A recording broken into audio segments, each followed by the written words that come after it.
Dia yang tasyakuran, yang ribet karena kekasih pangeran di rumah Abu Lahab, Musa di rumah Fir'aun. Ini dunia serai dia. Ya sudah seperti itu. Kamu mau apa? Lah pangeran yo ora risi tenang ae. Misale ben Abu Lahab protes, kula nate ngurmat kekasih jenengan, iya dunyaku jembung. Selesai kan? Dunyaku dipangan kekasihku, selesai kan? Misale Firaun protes, riyen sing ngurmat Musa kula lho Gusti, nganggo dunyane sapa? Dunyane jenengan ya wis masalah ya apa? Pangeran santai wae wis. Tapi nek kowe ada bayangno wong saleh kudu steril karo wong kafir lah terus kowe gak tau maca sejarah. Nabi Musa itu di rumah Fir'aun. Lahirnya Kanjeng Nabi ini sing manitiani Abu Lahab.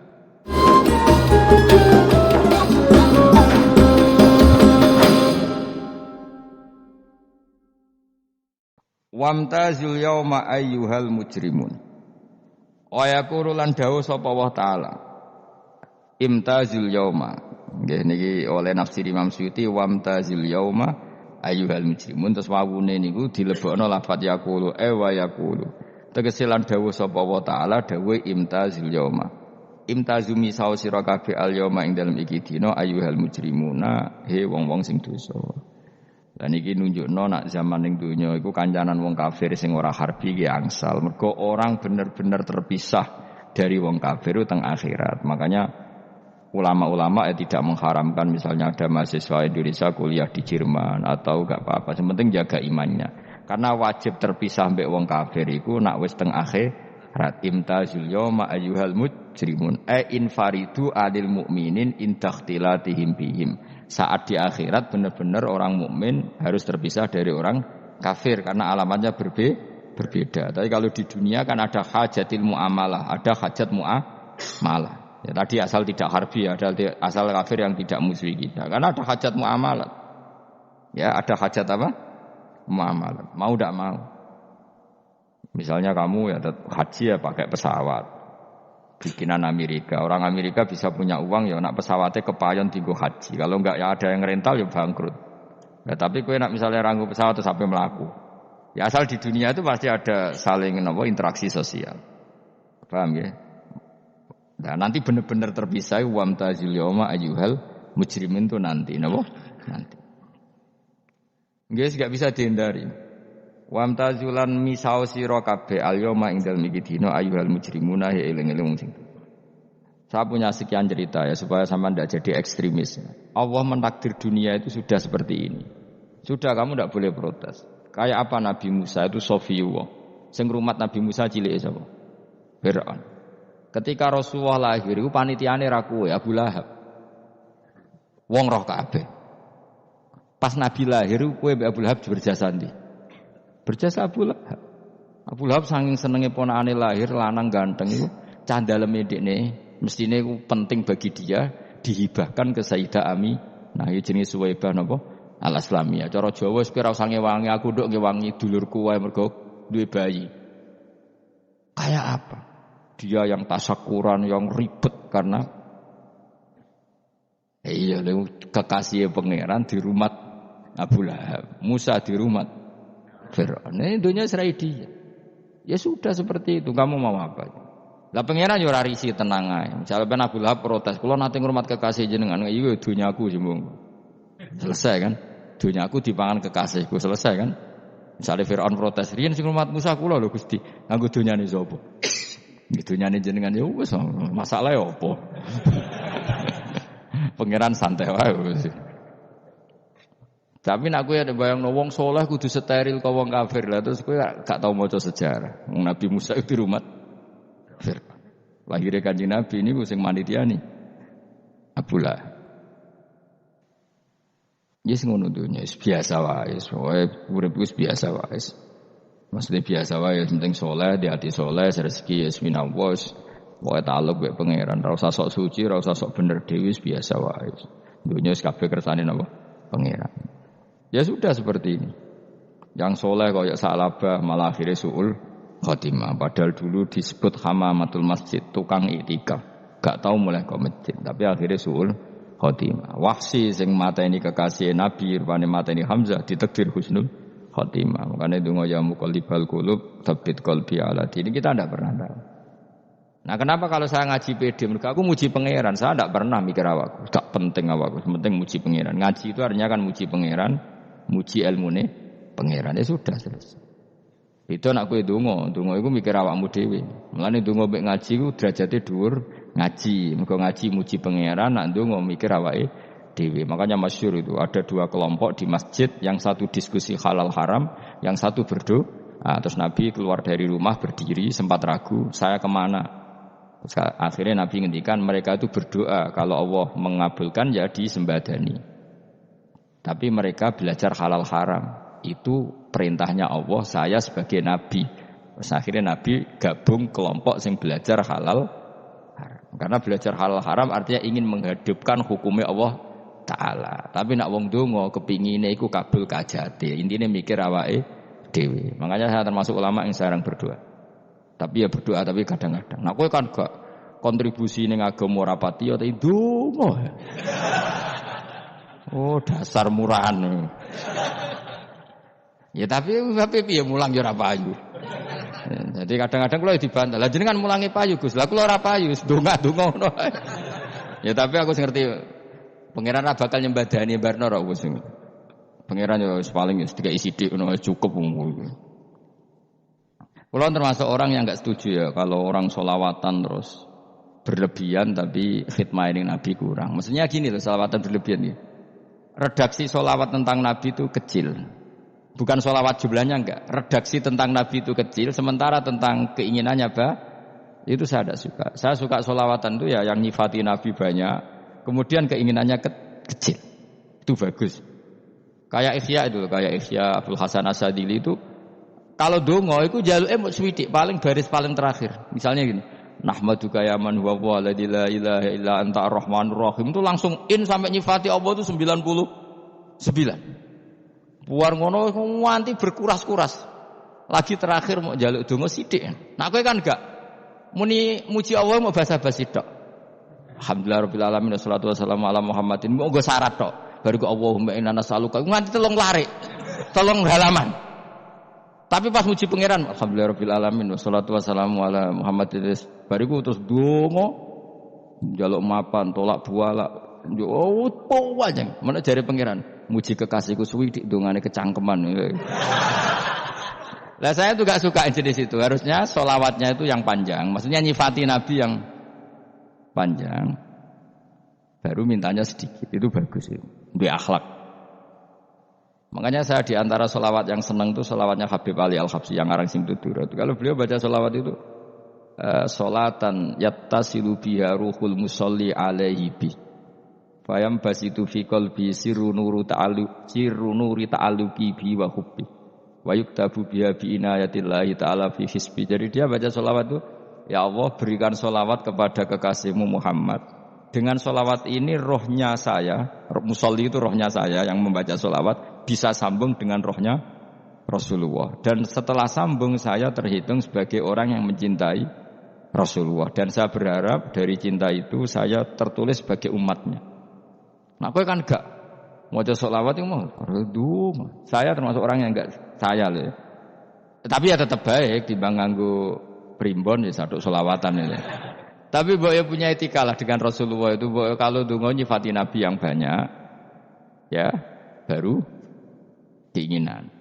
Kan banyak tuh selawat yang seperti yang saya misalnya di kitabnya Sayyid Muhammad ada Allahumma sholli ala sayyidina Muhammad nuri kalam alladzi. Wah nyifati Nabi itu sampai panjang lebar baru menceritakan hajat. Kalau kamu kan enggak nyifati Nabi basa-basi, mau sidik mana. Malah kadang orang, misalnya ala Muhammad. Kok ala Muhammad muni Sayyidina aja disoal. Misalnya terus baru kudungannya apa? Panjang. Saya termasuk yang enggak setuju. Karena itu menurut saya kurang etika. Makanya Rasulullah itu kalau berdoa, kalau sudah nyifati Allah, coba tak beri satu contoh saja doanya Nabi. Alhamdulillahi hamda yuwafi ni'amahu wa yukafi'u mazida ya Rabbana lakal hamdu kama yanbaghi li jalali wajhika 'azimi sultanik la nuhsi sana'an 'alaika anta kama asnaita 'ala nafsik. Itu sudah berapa itu nyifatinya? Itu belum doanya tuh. Nah kamu kan enggak alhamdulillahirabbil alamin Allahumma ya Allah di hajati wis gremeng kok titik. Seramutu tenan. Njen gak bakat wali. Nah cara kula iku sisen ngono. Kula yo sering ngamini dongane wong ngono niku, tapi ning atiku amin itu maksudnya amin barno mawon Gusti. Dadi aku amin tapi amin ku barno mawon Gusti. Wong ora jelas ngono berarti. Dadi aku muni amin tapi amin barno maksudnya ya Allah barno amin ngono maksudnya. Jadi karena tadi setahu saya doanya para nabi, para wali itu memang seperti itu. Ya coba itulah doa tadi aja yang saya sebut itu berapa kalimatnya? Apa? Alhamdulillah hamda yuwafi ni'amahu wa yukafi mazidah ya rabbana lakal hamdu kaya membaik di jalali wajhika azimi sultani la nuksi sanaan alaika anta kama asnita ala. Enggak terhitung pujian saya kepada engkau sebanyak engkau memuji pada diri engkau sendiri. Allahumma inni a'udzu biridhoka min sakhatika fi mu'afatika min uqubatika wa bika minkal. Allahumma sholli bi haqqi jabarutika wa bi khawfika kan panjang sekali doanya wali-wali itu, tapi semuanya mensifati Allah. Bahkan banyak yang kemudian lupa enggak doa. Coba haji, doa haji itu coba. Labbaik Allahumma labbaik la syarika lak innal hamda wa ni'mata laka wal mulka la syarika lak. Wa ni'mat itu kan labbaik saya siap melaksanakan perintahmu ya Allah sa'dek. Engkau yang punya pujian, engkau la syarika lak. Itu malah enggak ada, jarang malah ada doanya. Itu kalimatnya talbiyah semua. Allahumma antal azil akram itu sudah seperti itu. Karena tadi al-mu'min yashghaluhu sana 'ala Allah min ayyakuna li nafsihi dzakiran. Mukmin sejati adalah sibuk memuja Allah sampai lupa jatah dirinya sendiri. Nah, kowe kan gak mujine Allah basa-basi, dongane tenan. Itu jadi makhluk aneh, itu jadi hubungan mbek pangeran itu wong aneh. Ya tapi jan ra bakat wali, semene iku dadine semene iku. Ya tok ngono kok mari wali kakean malah gak elit. Jadi tapi saya mohon itu di sholawat itu usahakan jumlah paling enggak jumlah sholawatnya banyak, doanya sedikit. Paling enggak misalnya kamu tidak punya kalimat yang apa baik ya maca sholawat ping 100 juga ada salare. Biar guling-gilingan apa kita menyebut kekasihnya Allah lebih banyak ketimbang kita menyebut hajat kita sendiri ya gitulah. Paling enggak punya etika seperti itu ya. Kalau kamu enggak punya segot-segot sing keren, bacalah sholawat berapa? 100 terus cerita awam Gusti utang kula kathah. Mungkin ra jawab wis roh.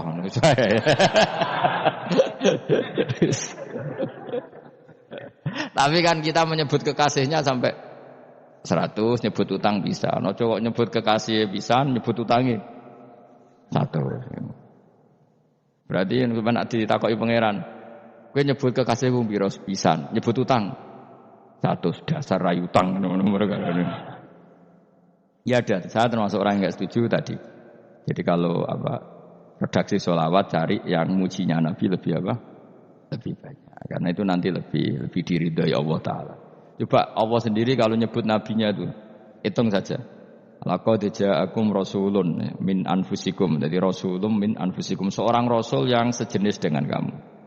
Terus azizun, orangnya sangat terhormat. Alaihi ma'anitum, rasul ini siap menanggung apa yang kalian tidak mampu. Kowe ra bakal mlebu swarga baru kaya syafaate Nabi akhirnya mlebu swarga. Kowe ra kelar korban, Nabi tahu mengorbankan kita semua. Dokha Rasulullah bikabsaini terus hada an ahli wa hada amman lam yudakhi min mati jenenge alihima anittum. Nabi menanggung apa yang kalian berat. Azizun, Nabi itu ali terus harisun alaikum, Nabi sangat berkomitmen menyelamatkan kalian. Haris itu keinginan yang berlebihan itu jenenge apa? Haris ki kuno namanya ini ngungseng, keinginan yang over. Nabi itu sangat berkeinginan kita ini maslahat. Terus bil mukminina raufur. Allah yang zat yang super saja kalau nyebut nabinya nyifati sebanyak itu. Ada ayat lagi misalnya, Rabbana wab'ats fihim rasulam minhum yatlu alaihim ayatika. Muhammad itu siapa? Seorang rasul yang membacakan ayat-ayat Allah. Wa yu'allimuhum, seorang rasul yang mengajari mereka Alkitab wal hikmah. Wa yuzakkihim, seorang rasul yang membersihkan akhlak-akhlak kita. Jadi artinya Allah punya tradisi kalau nyifati rasul itu banyak. Juga nyifati orang-orang sekeliling rasul. Makanya menurut saya mazhab Syiah itu enggak pas. Karena Allah kalau nyifati Rasulullah itu jika nyifati orang-orang di sekeliling Rasulullah, dan itu dengan pujian, yaitu Muhammadur Rasulullah walladzina ma'ahu asyidda walal kufar ruhama'u bainahum tarahum ruk'an sujada yabtawuna fadlan minallahi warid wa nasimahum fi wujuhim min atharis sujud. Itu kan panjang sekali, dan orang-orang sekeliling Muhammad adalah begini. Kayak apa Allah muji para ashabu Rasulillah? Masa kita ikut kelompok yang menghina ashabnya apa? Rasulillah. Makanya kita tetap madzhab ahli sunnah wal jamaah, yaitu mencintai semua sahabat, karena Allah saja yang Tuhan mensifatinya dengan sehormat itu. Mensifati apa? Ashabu Rasulillah, disifati orang-orang yang saling kasih sayang sama orang mukmin. Tarahum ruk'an, sujud dan komitmen hidupnya untuk rukuk dan sujud. Simahum fi wujuhim min asari sujud. Sudah asari sujud tidak usah diterjemah, nanti sensitif. Cuma setahu saya asar sujud itu nanti setelah di akhirat orang sering sujud itu jabahnya itu ada nurnya. Tapi kalau ada yang nafsirkan asari sujud itu warna tertentu ya semboy. Itu sensitif. Yang jelas asari sujud itu ya sudah seperti itu. Seneng kamu kok hasut. Kowe nyen provokator, nak ono apa ya? Ada hal yang begitu terus mau berlebihan. Uteke ya khisimun. Nah, kula ora ada kepentingan ngono. Pokoke ayate si mahum fi wujuhim min atharis sujud, bahwa dalam jabahnya itu ada asaris sujud. Itu masyhur kan, saya terangkan ya, tapi kowe aja sensitif loh, biasa wae. Suatu saat Rasulullah itu ngendikan begini, nanti saya kata Nabi akan nyafaati kalian semua. Sahabat-sahabat tanya, ya Rasulullah dengan sekian miliar orang bagaimana kamu mengenali kita? Saya ulang lagi, suatu saat saya nanti akan nyafaati kalian karena saya kenal kalian. Maksudnya di akhirat. Ya apa? Di akhirat. Terus sahabat tanya, ya Rasulullah bagaimana engkau mengenali kita sementara nanti di akhirat bermiliar-miliar orang gitu. Terus Nabi ngendikan gini, jika kamu punya unta dengan tanda tertentu, saya ulang lagi, jika kamu punya unta punya tanda tertentu, dalam jidatnya ada begini, dalam tangannya ada gini, dalam kakinya ada gini, maka apa kamu bisa membedakan untamu dengan unta orang lain? Ya bisa ya Rasulullah, karena unta kita khas. Misalnya kaki depannya ada putihnya, kaki belakangnya ada putihnya, dalam baduknya ada putihnya. Kata Nabi, inna ummati yud'auna yaumal qiyamati hurran muhajjalin min asharil wudu. Nanti umatku nanti wajahnya juga bersinar, tangan kakinya juga bersinar. Jadi asar itu saya pastikan secara riwayat itu akhirat, maksudnya tentang akhirat.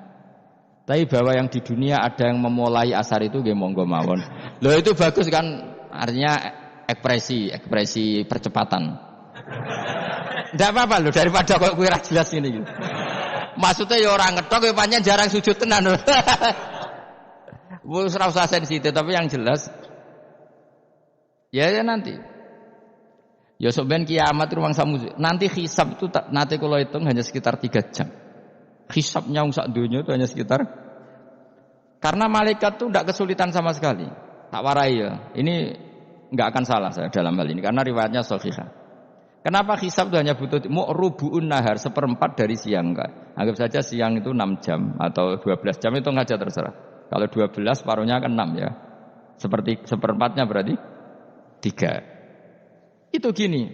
Jadi nanti di mahsyar itu kan yauma tabyaddu wujuh wa taswaddu wujuh. Yaudah yang kafir itu kelap, hilang. Wajahnya, tubuhnya semuanya gelap. Yang mukmin itu semuanya terang. Jadi sudah yang tabyaddu wujuh wa taswaddu wujuh otomatis terus nyingkat. Terus pergerakannya itu delalah yang tabyaddu wujuh itu ke kanan, yang taswaddu wujuh ke kiri. Maka kamu jangan punya sinar yang kelap-kelip. Nanti kena bego yang karena enggak jelas tadi.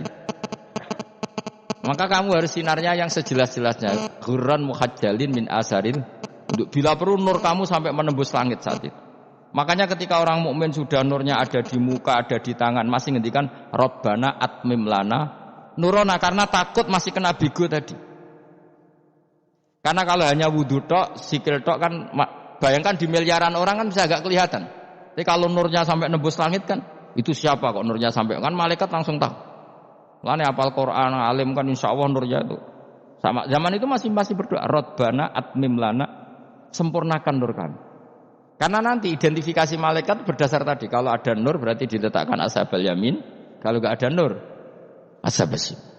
Nah malaikat yang dibawa bigo itu kira-kira detail enggak? Dugaan saya kalau kelap-kelip pasti kena simal. Wah ini partai kiri mesti kan. Pemenang yang wudune mau dulet sirah tok sidik. Karena anut mazhab Syafi'i.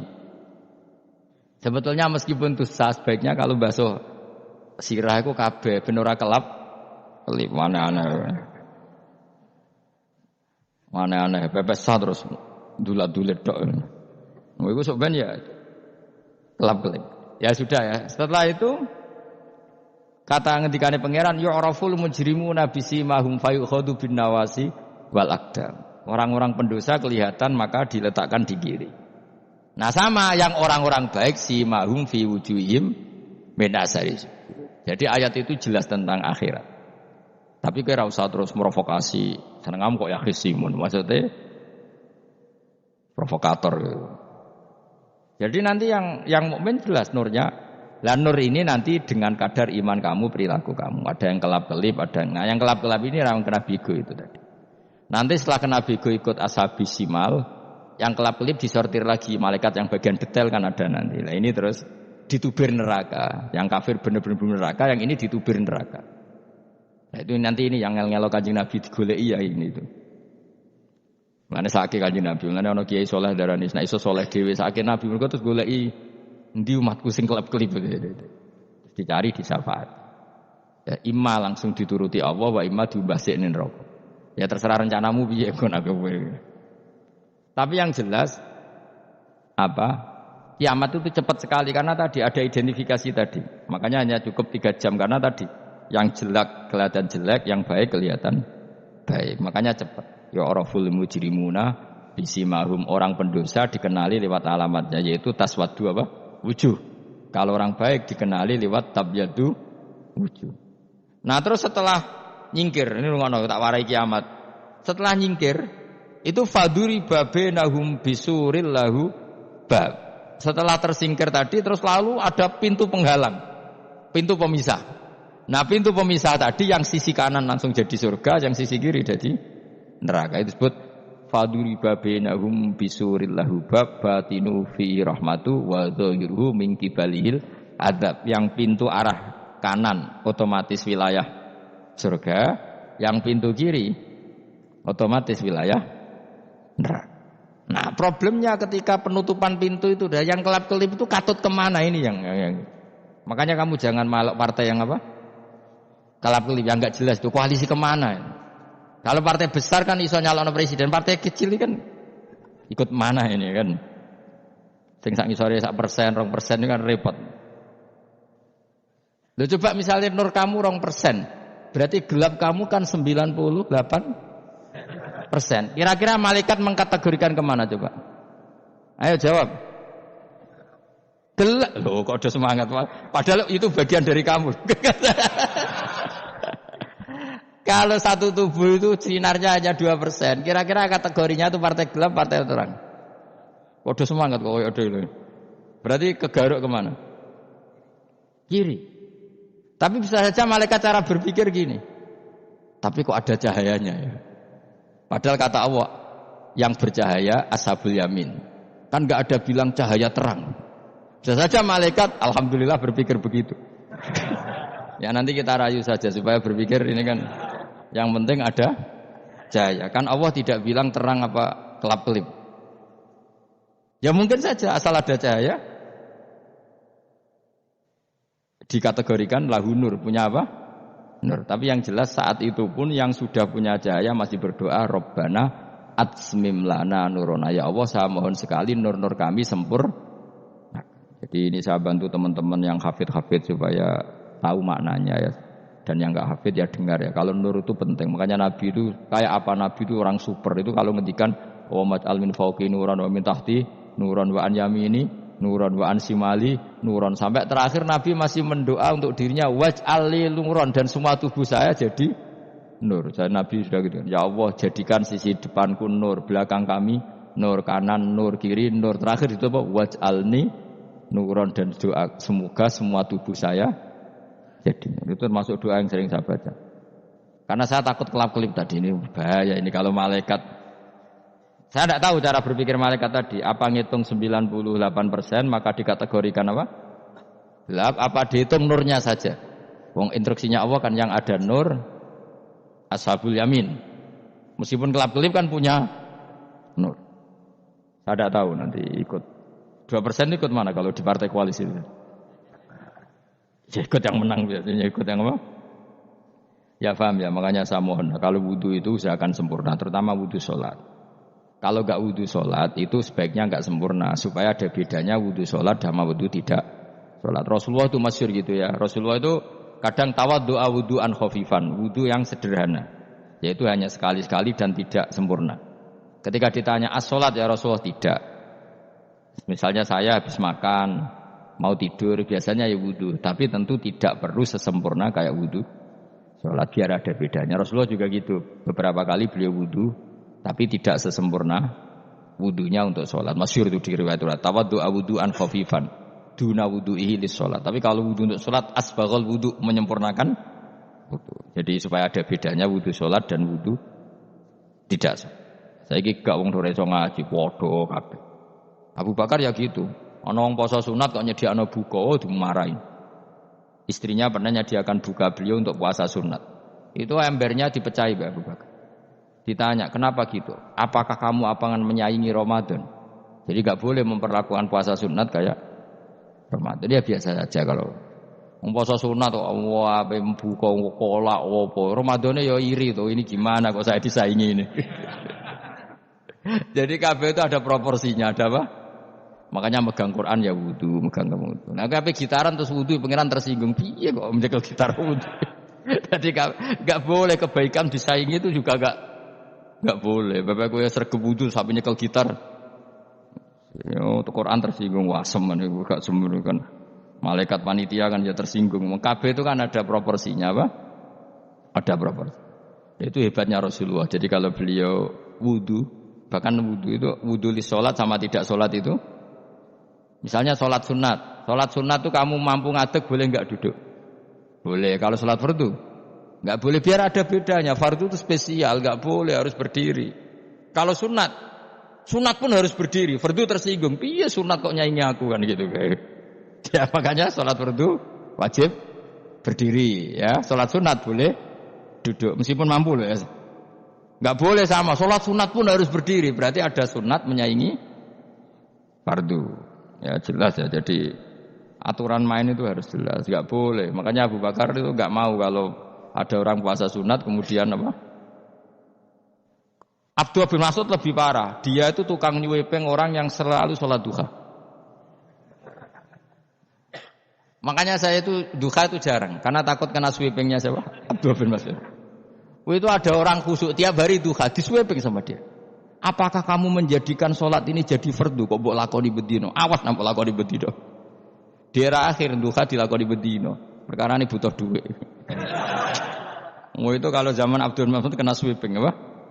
Karena berarti menandingi fardu. Ora usah anut ilmu ku bahaya itu di sensitif. Cuma ini kan ilmu tetap tak utarakan biar kamu tahu, enggak boleh fardu disaingi itu enggak. Coba kan banyak ketentuannya tadi. Contoh paling gampang itu apa? Kalau sholat fardu boleh, enggak boleh apa? Duduk. Sholat sunat boleh duduk. Sholat sunat boleh di kendaraan sesuai jalannya kendaraan. Ainama tawajjahat bi rakhilatu. Kalau sholat fardu, kalau kamu naik unta harus turun untuk memastikan di kiblat. Jadi banyak sholat sunat kamu dalam keadaan najis sudah tidak boleh dilakukan. Kalau sholat fardu, karena saking pentingnya fardu, meskipun dalam keadaan najis tidak menemukan alat sesuci harus tetap sholat. Jenenge sholat dihormatil waktu, karena enggak boleh fardu ditinggalkan. Meskipun nanti harus iadah, karena enggak boleh mengalahkan fardu meskipun itu oleh najis. Jadi misalnya kamu pergi hanya bawa satu celana, kemudian di terminal atau apa kena najis, kena uyah sampean misalnya, kamu harus tetap wudu dan sholat, karena enggak boleh fardu ditinggalkan. Meskipun nanti harus iadah, karena sholat kamu tidak sempurna. Dalam keadaan celana kamu najis, boleh enggak sholat sunat? Oh enggak boleh. Karena kalau fardu itu darurat, memang sesuatu yang harus, maka tidak lakukan. Tapi kalau kamu dalam keadaan enggak suci enggak boleh melakukan sholat apa? Sunat. Karena fardu itu spesial apa? Spesial. Mun kula terusno. Wamtazil yauma ayyuhal mujrimun. Ya, jadi orang mujrimun harus terpisah dari orang apa? Mukmin. Dan yang keharusan itu ketika di surga. Tapi kalau di dunia ya boleh muamalah boleh. Ya muamalah yang halal maksudnya. Infaridu tegese misal sira kabeh anil mukminin sing pira-pira mukmin indakhtilatihim. Nalikane campure kufar utawa al mujrimin bi iklan al mukminin. To rujuke mbok walik boten napa. Maksudnya rujuk itu walik ge sami indakhtilatihim mukminin bi iklan kufar utawa kufar ning mukminin. Alam ahad ilaikum ya bani Adam. Alam ahad ana ta ora merentahno ingsun ilaikum maring sira kabeh. Amurkum tegese ana ta ora merentahno ingsun kum ing sira kabeh ya bani Adam ya bani Adam. Ala lisani rusuli ing atase lisane para utusan-utusan ingsun. Bukankah saya telah merintahkan kamu wahai bani Adam Allah ta'budu setan. Yen ta ora menghamba sira kabeh asyaitan ing setan. Ngendikane pangeran kowe ijek kanut setan cek nemen nih. Bukankah sudah saya perintahkan kamu tidak boleh diperbudak napa setan. Maknane la tutiu tegese aja taat sira kabeh ing setan. Inna sak temene setan laku maring sira kabeh aduun musuh mubinun kang jelas. Bayinul adawati banget musuhane. Lha setan musuhmu kok malah mbok nut bocah kok sarap ngono. Karwan musuh kok di nut. Anut ya pangeran mergo Allah wali fid dunya wal akhirah. Wa anik budune lan yen to nyembah sira kabeh ni ingsun. Wa anestune kelakuan budu nyembah sira kabeh ni ingsun wahidu tegese nglakoni tauhid sira kabeh. To mengesa kakno sira kabeh ni ingsun. Wa ati ulan to atau sira kabeh ni ingsun. Harusnya kita hanya ibadah ning Allah Subhanahu wa ta'ala karena dia yang menciptakan kita, tempat kita kembali. Setan itu tidak siapa-siapa, makhluk yang hina, yang lemah. Kok kowe malah taat. Taat ya ning gone zat sing super, sing gawe kita, sing memberi rezeki kita dan zat yang kita kembali. Hadza utawi iki maksane taat ning Allah taala. Hadza ay al madkur min taatillah ku siratun ku dalan tariqun dalan mustaqimun kang